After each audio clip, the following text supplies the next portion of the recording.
Hello, and welcome to the Project Good podcast. I'm your host, Anne-Marie Hilton. Project Good is a social impact podcast interviewing experts and advocates about the pressing problems that we face globally and hearing how they suggest we move forward in the future. The Project Good podcast is brought to you by Project Good Work. The goal of this podcast is to inspire people and organizations to develop a mindset that can move others to positive action regarding the complex social issues facing people and the planet. For October, we have a special edition with Women's Empowerment International.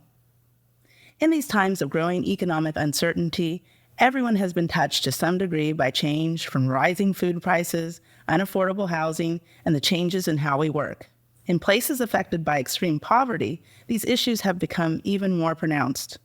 Tackling these issues takes a combination of social change, an increase in monetary access, and innovation. In addition, women in these areas are often the most vulnerable since many function as the bedrock of their communities, raising future generations and providing for their families. To move forward, it takes organizations like Women's Empowerment International, or WE, which is on a mission to empower women with tools to work their way out of poverty, care for their families, and strengthen their communities. WE envisions a world without poverty in which women are empowered, uplifted, and equal partners in society. Funding economic empowerment programs, including microfinance programs, small business development support, training, education, and other holistic poverty alleviation strategies, benefiting thousands of women experiencing poverty around the world. Today, I have the pleasure of interviewing Sarah Adams, Executive Director of Women Empowerment International, who is helping we empower women around the world. Let's get into the interview.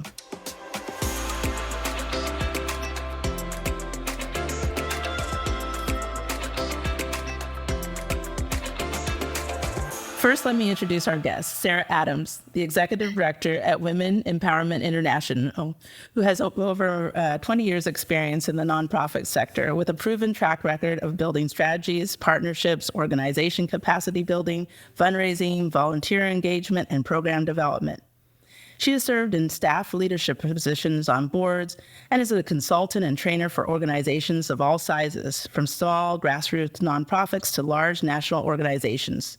Before her time at WE, Ms. Adams was with Operation Homefront. She served as a senior regional director for field programs, overseeing the development, programs, events, and operations in a 5-state area. She's also been involved with several women's and girls' empowerment programs and brings that passion to WE. Welcome, Sarah. Hi, thank you so much for having me. You did a great job of introducing me. Thank you. I'm so glad to have you on. And so I always have a question before we jump into the interview to get to know someone that I'm interviewing more. And so what, I guess, inspired you when I started looking at your background and everything to really look at jumping into nonprofit leadership, or I guess, why did you pick the career that you picked? Gosh, that's a great question. I just really, I think, admired the work that was being done in the nonprofit sector. And that in general has become one of my passions, in addition to the individual missions of each organization I've worked for that I've cared so much about. It's just been about also strengthening our nonprofit sector as a whole, which is one of the reasons why it feels so great to be at WE is because it's focused on building that capacity with other organizations and being able to provide some funding to support the work that they're doing too. Okay, fantastic. So I guess when you were, I know everybody when they're in their youth kind of, sometimes explores different options and things like that. So you just always felt that you had a heart for these types of things. Absolutely. I think I always just had this idea of wanting to make the world a better place. When I was little, having that notion of I would hear about rainforests are being destroyed. I think that was one of the first causes I really remember caring about. And I was like, I'm going to save the rainforest. And so, it actually worked out. I think one of my first career paths was into the environmental world and doing conservation work, environmental education, and got a job. First, I worked with AmeriCorps, and then I got a job with an environmental nonprofit. And so was able to just continue that idea of what can I do to help make the world a better place. And then I got involved with volunteer engagement programs and saw this great opportunity to help other people get involved in projects that they cared about, causes that they cared about, and helping them find a path to helping to support the community. And that, that notion of making it a better community and the type of place that they want to live in. And, I saw that sort of as my path of like, how can I make this community the place that, is going to be the best for everybody here. And, now I think about how can I make our world a better place for my girls and, my daughters, and what kind of world am I helping to create for them that they're growing up in?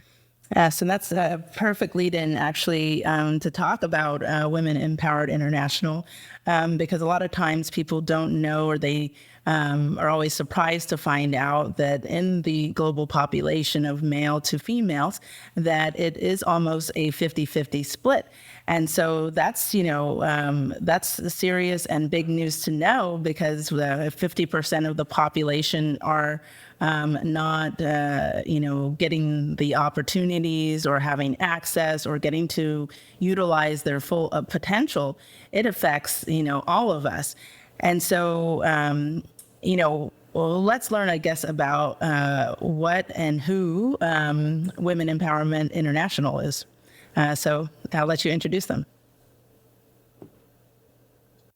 Okay, well, you did a great job of talking about the mission of Women's Empowerment International, or we, as we call it, like you noted, and what our vision is, what our mission is, and the work that we're doing.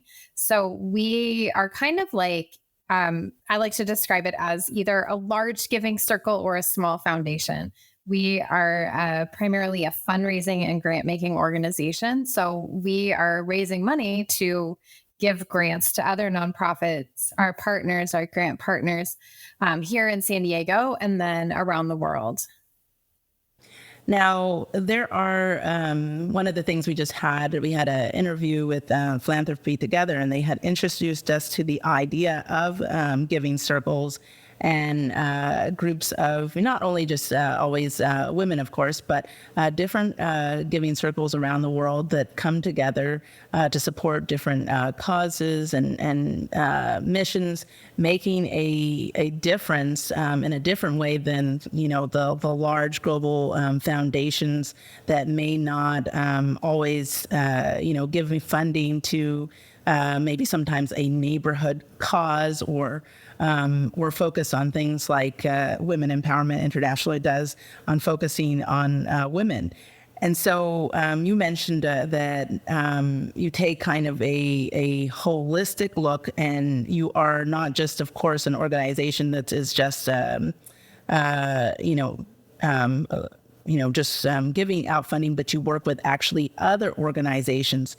So what, I guess, how is your organization, differently set up than, your traditional foundations? Good question. Well, we are registered as a 501c3 nonprofit organization. We are not a community or private foundation, so we don't have the same guidelines that they might need to follow. We have primarily individual donors, but in some cases, we have also received small grants from other organizations. So we can bring in donations from individuals, from corporations, from foundations, from community associations, pretty much from anywhere. And then our membership and our board decide where that money is going to go and how we're going to award that money. And we choose to do it in the form of grants rather than in a straight donation. The money is specified as to where it's going to go from the organizations that are applying for the grant. But sort of within that, we have a lot of trust in them, and it's really up to them to tell us, how they will best use that money around their economic empowerment programs for women. I love that. You actually touched on an issue that is a big time issue, I think, in the world of philanthropy, is that a lot of times, a lot of organizations, they have, I'm just making up numbers, but they might say, okay, $20,000 will be for a new computer lab. 30,000 we're going to do for, they need a activity room, and so on. But I like the fact that Women Empowerment International, it's kind of in the name, that you empower the organization to use the funding how they need, and you trust them. This is actually something that we touched on in a previous episode, is that having the ability, or what makes a turn or a new change that needs to be made in the world of philanthropy, is having the organizations have that trust that they know where they need the funding. And so have you found that taking that approach has made, I guess, a greater impact? Definitely. Well, I think that concept, the trust-based philanthropy, is really important. And I think it was great to see during the pandemic that more and more organizations were taking that approach, I think, because everything was changing and evolving. And if you're not trusting the organizations that you're giving that donation to or that grant to, then why are you giving them the money? You're not giving them the money to say, here's how you should run your programs. But we take the approach of, these organizations know best how to use that money and how to run those programs. That's why we're supporting them, is because they know what their community needs. They know what the women in their community needs and the families in their communities need. They're based in the communities. And so they're going to tell us all about the great work that they're doing that's being directed by their communities, and then make the biggest impact with the donation that we give them. Yes. And then one of the other things, of course, is that not only are you doing, supporting local organizations, but you are having an international reach. And so how has your organization, from, its roots here in the U.S. to abroad, really incorporated diversity into your philanthropic efforts? I'm sorry, Anne-Marie, can you repeat that one more time? Oh, no worries. I was saying, how are you one of and perhaps it was how I phrased the question.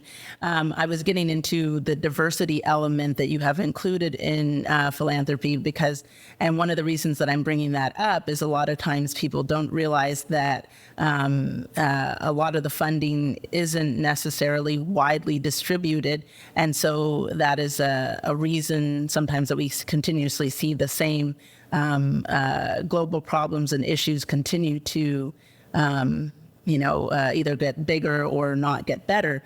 And so one of the things that I do know about the organization is that you have a diversity component that is different maybe than a lot of organizations. And so maybe touch on the area of all the different countries and regions that you touch on as an organization. Okay, so we try to have an array of grant partners that we're supporting, both geographically and then in focus of their programming. And so one of the things that we believe right now as an organization is that there's not just one thing that's going to solve global poverty, right? That it is such a big issue and it looks different in each region. In some cases, there are unique challenges that are faced by people living there, and then by the organizations that are working there. And so there's not one thing that we can say we only fund this thing. But that's, again, listening to our potential grant partners say, this is the need in the community, this is how we're addressing it, and this is what our program looks like. So we started the organization funding microfinance programs. And that was a great place to start. And then as time went on and as our organization grew and started to change, we look to expand that past just microfinance programs. And so we do still fund some microfinance programs, but then we also fund other types of programs, small business development, training and coaching, for example, or education programs, job training programs, skill building programs, and other things that just help to break barriers that are present for women and the economic opportunities that they should be having access to. And then we do try to look for partners in different geographic areas that may be based on where we're seeing a certain need arise in the world, or where we are seeing our donors are caring about, because we always want to be responsive and listening to our donors as well, and how their donations are distributed. And then we may hear from organizations that we didn't know about before approach us and tell us about the great work they're doing, and seeing the impact that makes, and being able to provide some funding for them.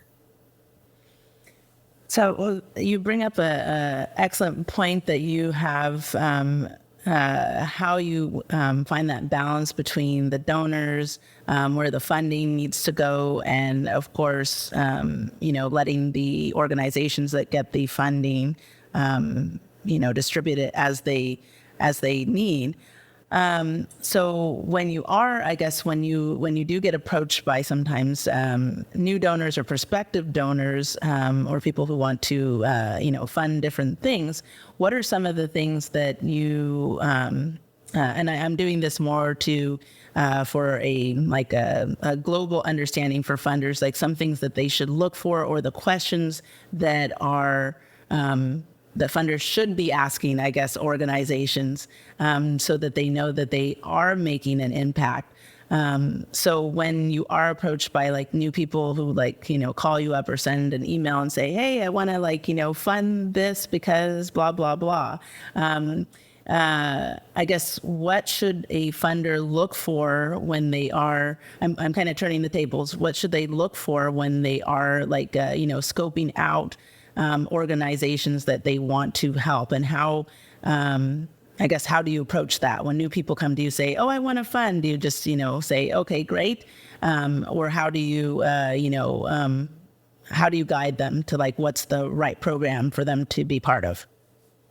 Right. Well, it's definitely a balance, like you said, right? Because sometimes you could have a donor who says, I want to fund X, and it is not in alignment with our current funding criteria. And so, we have to be honest with them and say, well, that's a great thing to fund, but that's not where Women's Empowerment International is focusing our efforts. So we have a defined list of funding criteria that we've developed with our board and our members and their input, but it's something that we can go back to. And sometimes we need to adapt it and add things in as we see things happening in the world, or we see, our priorities are changing, or we're adapting to the needs of, the organizations that are seeking funding. But it's something that we can go to kind of keep us in alignment with our mission. And then also be able to communicate that with our donors too, if maybe they're not completely in alignment with the focus of our organization. Maybe there's a better or a different organization that their donation is a better fit for, I should say. And then in terms of, the organizations that we're looking at potentially funding, when we're doing a search, especially for new partners, or when maybe a current partner is changing the way that they do their programming, we can still look at these funding criteria and say, is this in alignment? Does this meet our criteria for our donor dollars and our grants? I like that, the fact that you you really kind of give them the path that your organization is on, and then finding that alignment. I think it's important because one of the things that I think that that a lot of people sometimes miss is it's not just about the money, right? And what I mean by that, yes, we know that we need money to build things and buy things, but in order to make the actual change that you're trying to do in a lot of these communities, it requires that not only the actual, dollars are directed to whatever activity or thing that needs to change, but that the purpose behind it being the people who are giving the money are really invested for that change. And if they are, I think, and you can correct me if I'm wrong, that if they are in that whole alignment, that they tend to continue to fund over years because they see that, okay, my goal is, I'm just making this one up, but, my goal is to, take this first generation of girls from, I don't know, age 5 to 18 and get them all to be, in college or something like that. And I realized that that's not going to happen, but just funding one time, because obviously, it takes years for girls to grow up, right? Right. So this is my thoughts, I guess.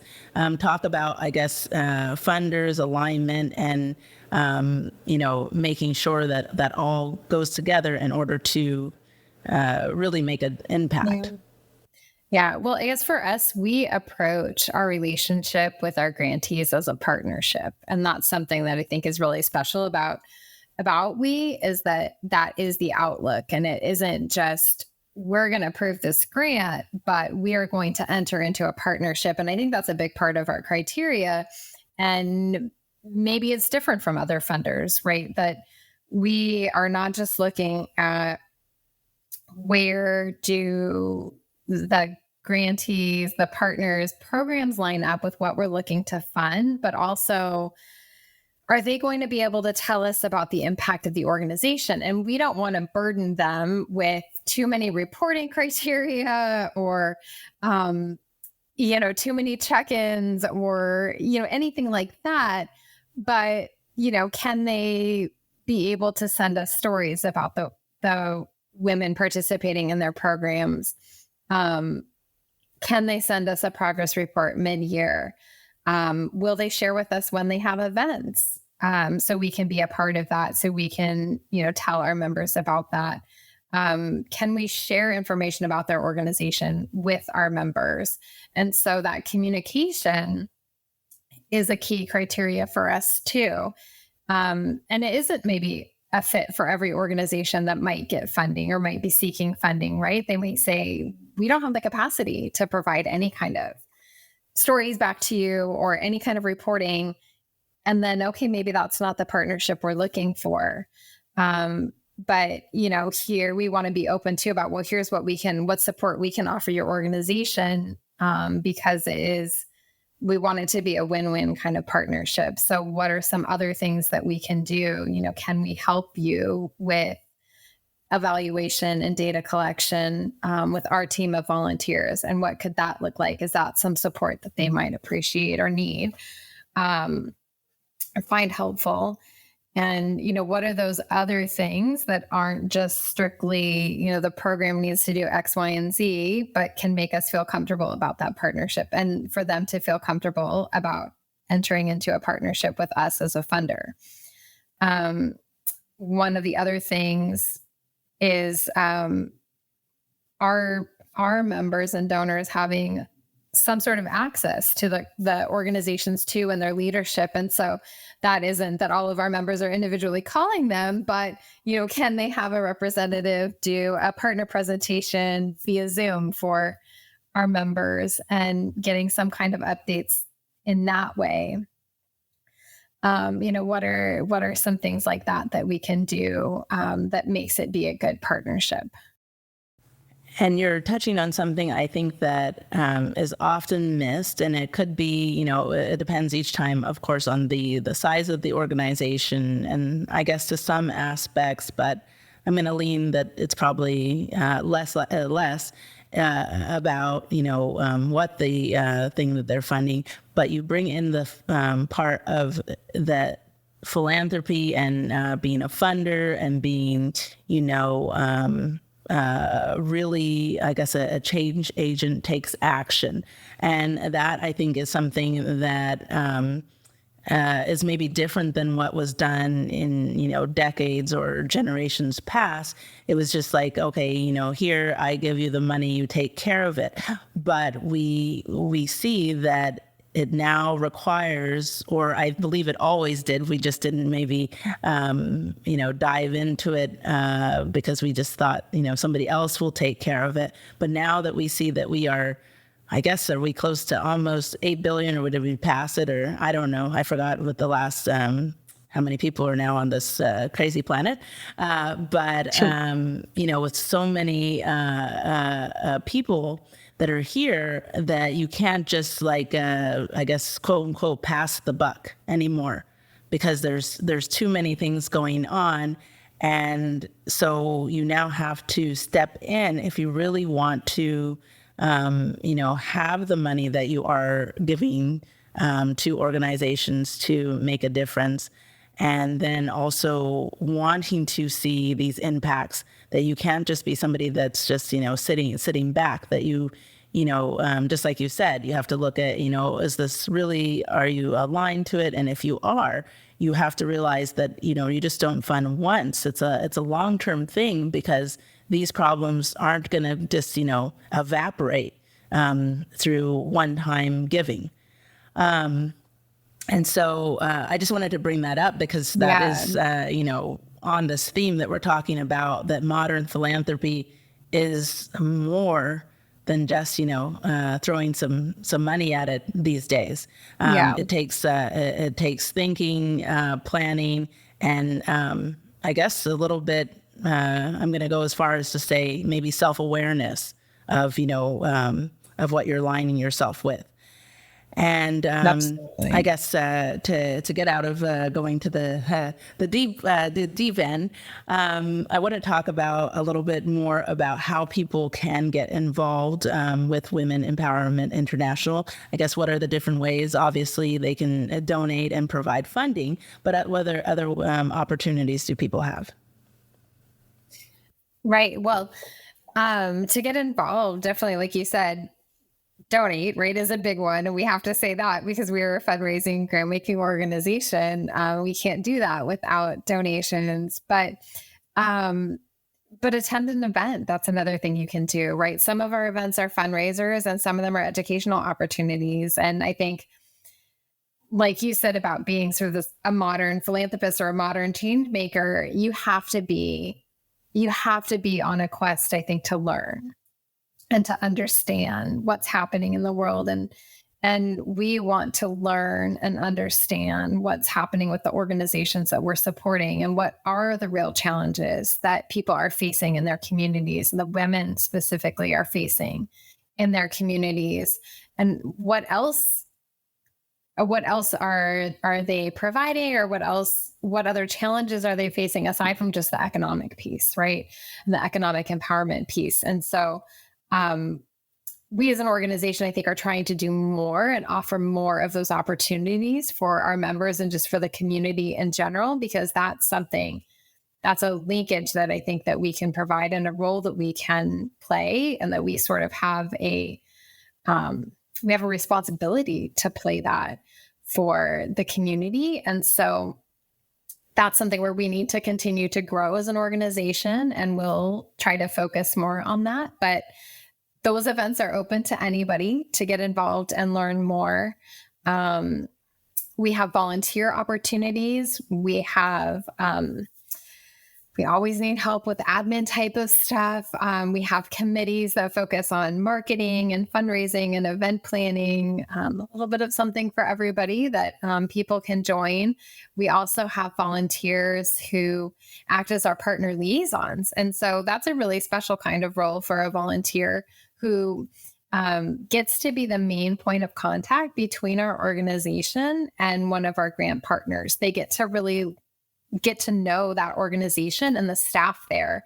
And so that helps to build the trust, I think, for both ways, between our organization and between the grant partner. And it seems to be a role that's really appreciated by everyone. So they become, like I said, that point of contact, but then they also become a really great advocate for the organization, both when it comes time for maybe renewing funding, but then also for just promoting what the organization is doing to our members and ways that our members can continue to make a difference in the community around the issues that the organization's addressing. So those are some of the ways, and we're always open to other ideas and ways that people can, think about how they can get involved and how they can contribute.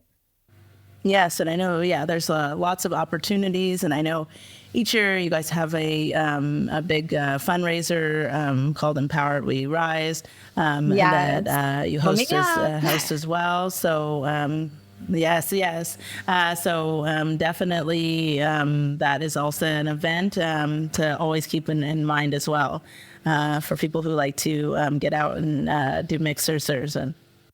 Absolutely. Yes. And people can find our volunteer opportunities, our contact information, our event calendar, all at our website, womenempowerment.org.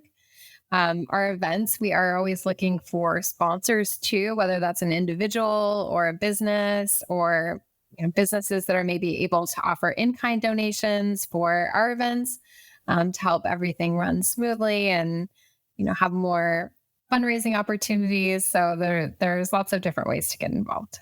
Yes. And so let me see here. I did have a couple other questions before we close. I always get a couple global perspective kind of questions. If you were going to describe, I guess, what should be the modern face of philanthropy?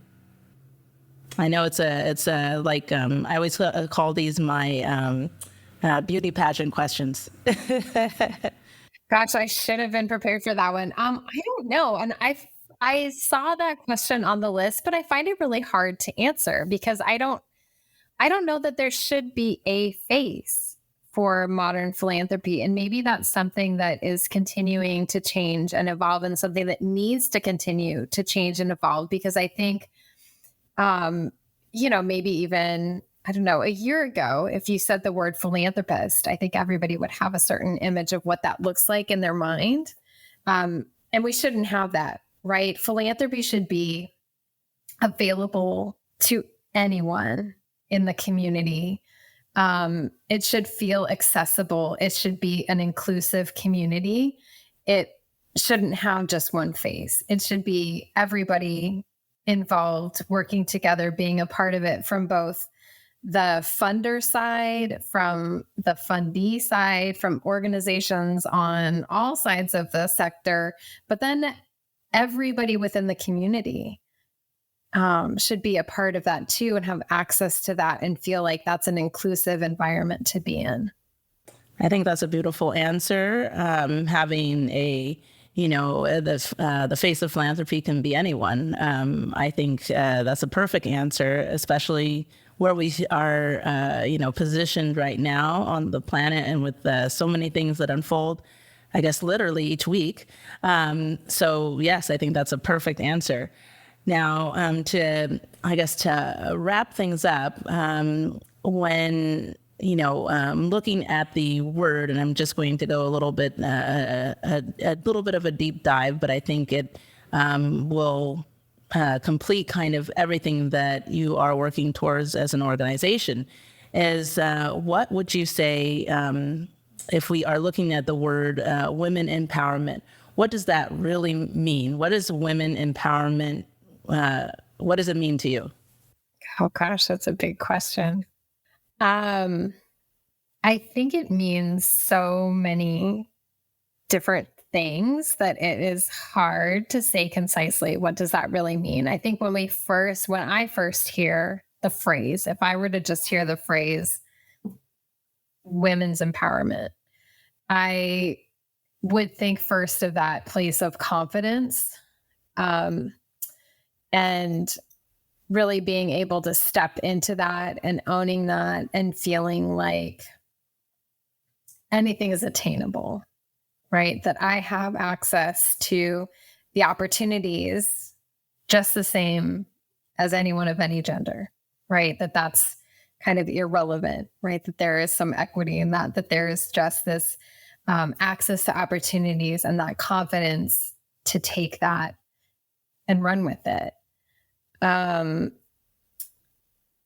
But then with our organization, we also have the focus on economic empowerment, which goes along with that, right? Because that's a big part of it. And I think, as you and I have talked about in the past, right, money talks, right? And there's a power in having access to money, having the ability to buy, to spend, to own wealth, right? And just what kind of voice that gives you in society.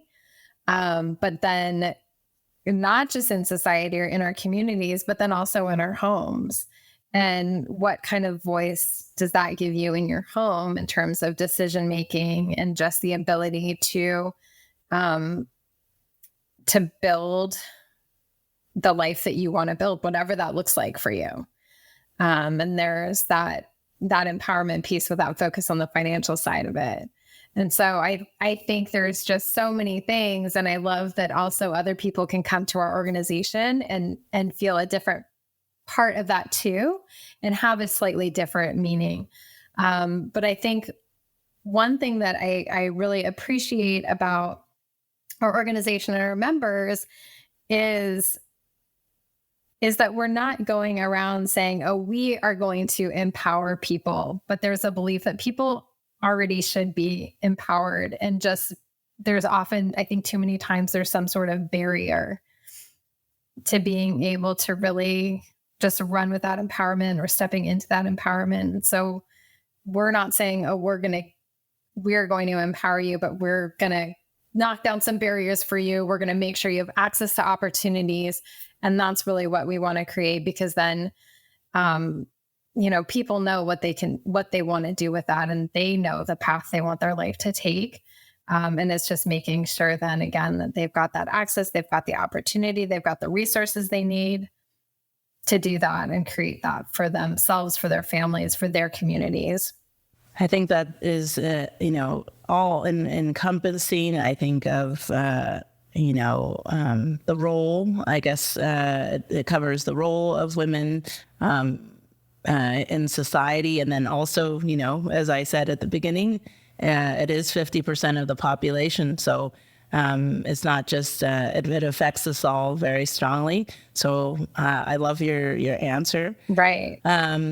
Yes. So thank you. Thank you. Well, I think that reminds me too, you saying like, oh, they're 50%. And I think that's the part of our vision statement that I love, that says, that we envision a world in which women are uplifted and equal partners in society.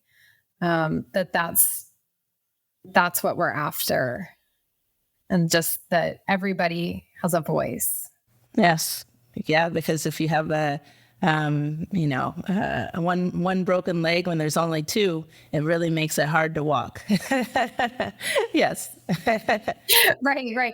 Well, and I've seen some statistics that, that say stuff like, oh, well, when you give opportunities to women, or when they're able to, enter the workforce, or they're able to, to build their businesses and all of these things, that then, the country's GDP